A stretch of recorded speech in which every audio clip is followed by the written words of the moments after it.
The Shadow Throne, Chapter 28. Before leaving for Fallstand Lake, Mott, Roden, and I made a plan. Mott and I would leave immediately and arrive at the Fallstand camp before dawn. Meanwhile, Roden would take his soldiers east in search of other troubles. Without doubt, he would find them. Mott had argued that I should sleep for the night and we could start out fresh in the morning, but I told him it would be impossible for me to sleep, so nothing was gained that way. Besides, as my country continued filling with enemy soldiers, I believed we were safer traveling under the cover of darkness. The ride to the Fallstand camp was quiet and took less time than I had anticipated. The commander who welcomed us looked very much like Mott, except for a long braid of hair that went halfway down his back. He said that Mendenwall continued to maintain a camp nearby, but assured me that there had been no sign of Avinia anywhere in the area. At least for now, all was quiet. I'm not wrong about this, I told Mott, as the commander led us toward the tents. Avinia will come. Avinia sent Mendenwall to do the hard work in yesterday's battle, Mott said. Perhaps he's done that again here. The commander stepped forward. My king, you look exhausted. A tent has already been prepared for you, and we don't expect any trouble tonight. Please go to sleep, Mott said. Tomorrow will be better if you can face it with a clear head. Besides, he added, once I started to object, I can't sleep if you won't, and I'm exhausted too. I wasn't sure whether I would be able to sleep, but by then I was willing to try. The aches and stings from the battle had caught up to me, and even ducking inside the tent felt like an impossible chore. I collapsed on the cot, fully clothed, and was asleep before Mott had left. I slept solidly until first light, when I rose and got to work. I first exchanged the battle-stained coat from Dawn for a simple gray-laced shirt and a belt for my weapons. Then, after eating a hearty meal, I went alone to survey the area, eventually finding myself at the overlook of Fallstand Valley. Far below me, the roving river emptied into this valley, creating a beautiful wide lake. Or it used to, anyway. The roving river began somewhere in the mountains of Gellan and wound southward through Carthia, supplying water to most of our people. This same river ran behind Farthenwood, and was where I had lain after taking a wild ride on one of Connor's untrained horses, and also where I had confessed my true identity to Mott. Dawn and the women of Drilliad now guarded this river near the castle walls.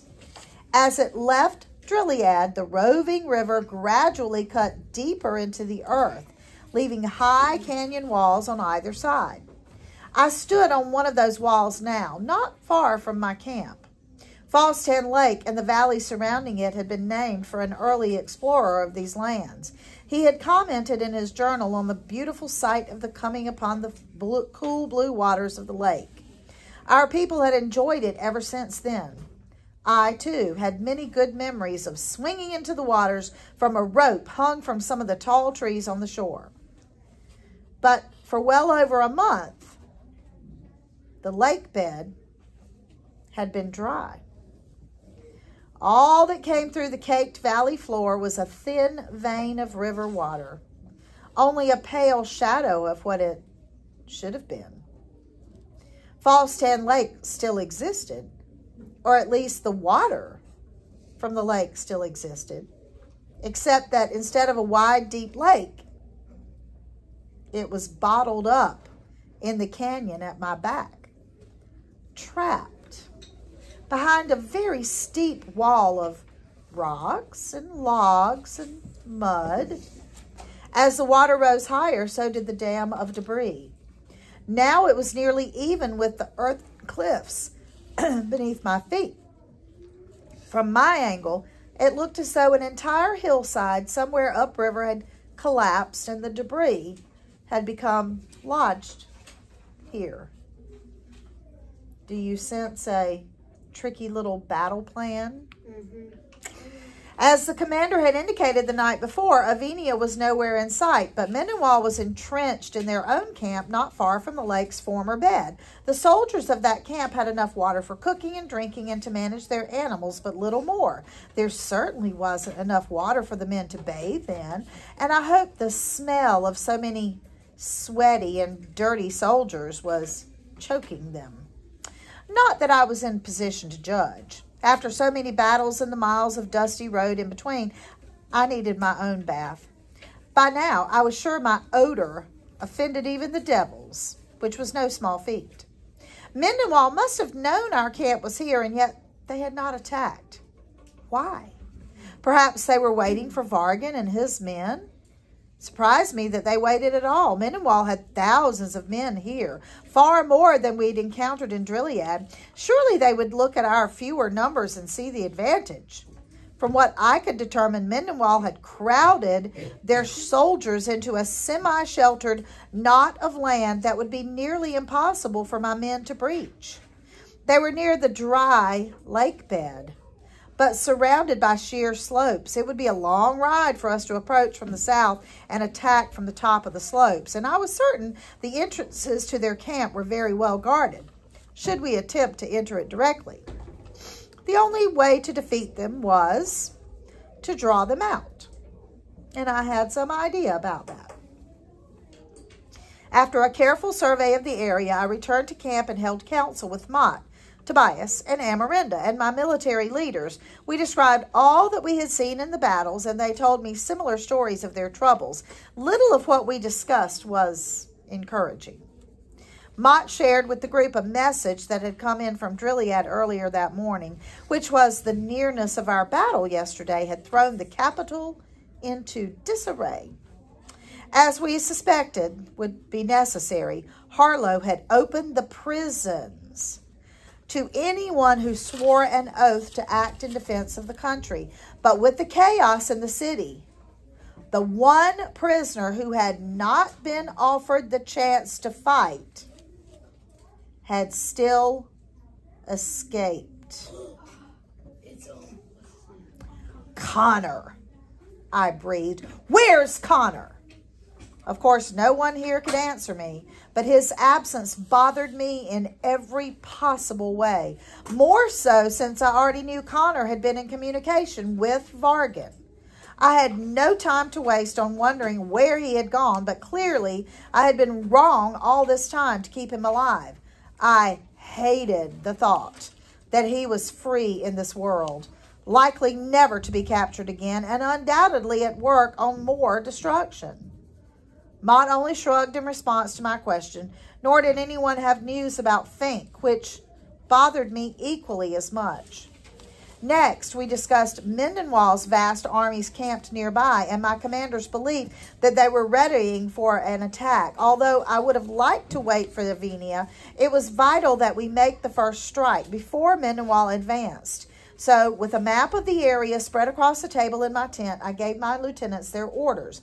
But the grim expressions on their faces around me very plainly showed their reluctance to carry them out. And in clear and respectful terms, a few of them even shared their specific concerns.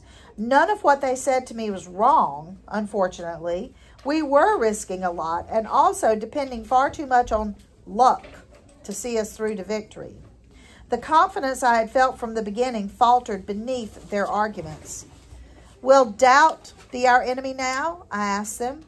Because doubt will defeat us far quicker than any army could. No plan is perfect, but there's no reason to give up. Unless someone has a better option, then we will go forward as planned and hope against reason that I was not leading my men to their deaths. One of the lieutenants leaned forward and said, "My king, we will follow you to the end, but we've seen their numbers. By my guess, we're outnumbered as much as 5 to 1. I sat back in my chair and I smiled. Only 5 to 1? We might consider sending some half our army home, and then so as not to intimidate them. Uneasy laughter spread within the group and my grin widened. I couldn't let it show, but in truth I was just as anxious about the upcoming battle as they were, probably more. By then, we were coming to the end of a very long meeting, and I was tired. I was much stronger since escaping the Avenian camp, but yesterday had been a hard battle, and tomorrow would demand even more from me. With so little sleep the night before, the weight of all I bore on my shoulders felt exhausting. I had only barely motioned for everyone to leave when Mott swept them out as if they carried the plague. You're a king's ideal nursemaid, I told him, defending me with a sword in one hand and using the other to tuck me into bed for an afternoon nap. Mott smiled. Defending you takes both hands, so you may tuck yourself into bed or do whatever it is necessary to get some sleep. How can I? My face fell, and I felt the urge to stand and pace the floor. Even if everything goes well tomorrow, we both know that Avinia is still out there somewhere. Well, then what can I do? Find me 5 men for tonight, I said, men who can climb. Mott's brows pressed together. Jaron, you haven't been able to climb since the injury to your leg. I never said I'd be climbing. Now find me 5. And warn everyone else to use this day to rest. We'll move before first light. He gave me a bow, then backed out of the tent. I'll find your men, but only if you rest too. I lay down for a while, but did not sleep, and then got up and ate a little while I studied maps of the area. My camp was higher in elevation, making it difficult for Mendenwall to launch a surprise attack against us, but it wasn't impossible either. There was a narrow and steep trail that led directly from their camp to the ridges above them. It probably wouldn't support an entire army, but it was a fast route to my camp. I considered joining the others outside to discuss the matter, except that Mott would have scolded me for not sleeping. I didn't need that. Tomorrow would prove to be a very important day. I sincerely hoped I wouldn't regret it. As requested, 5 soldiers arrived at my tent that night shortly before dark. I had managed to get some sleep by then and felt ready for what lay ahead. As quietly as possible, I explained what I needed from each of them and the great danger involved, then invited any of them who wished to withdraw to do so. Not one man accepted the offer, which gave me increased pride in the courage of my military. However, before we left, I eliminated 2 of the men. One was because I knew he had a young family at home, and the other was quietly massaging his wrist.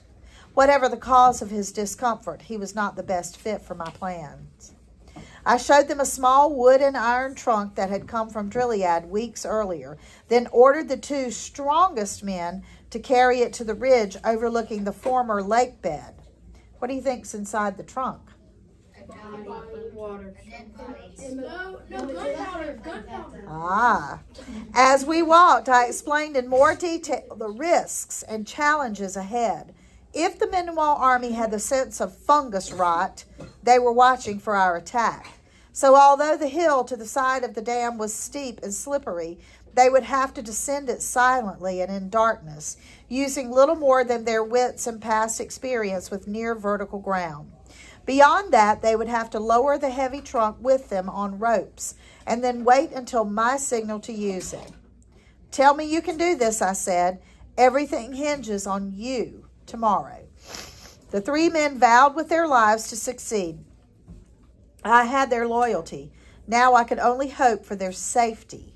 We had no second chance if they failed. Once they left, I returned to the camp where Mott stood with the heads of my armies awaiting orders. How many men do we have? I asked. One of my men responded, nearly 1,000, sire. Then I want our 100 weakest men, poorly armed, but on horseback, to sacrifice? Another captain asked doubtfully. No, not at all, I countered. To be the heroes of Carthia. They will win tomorrow's battle for us. When the moon is highest, have them meet me outside my tent. What about the rest of us? Mott asked. Everyone else should be prepared to ride. We fight tomorrow. I started to leave, but Mott caught up to me. Jaron, this plan sounds reckless and dangerous. And if I know you at all, then it's probably impossible too. That sounds about right. He chuckled. Are you ready for what's coming? I smiled as I glanced sideways at him. I'm ready. Yesterday's battle was only a distraction from Vargan's larger plan. Tomorrow, the drift of this war is going to change. So we have a boarded up lake. We have the 100 weakest men going to be on horseback, but they're not going to be armed. All of his strategies continue to confound us, but we'll see how his big brain's going to work.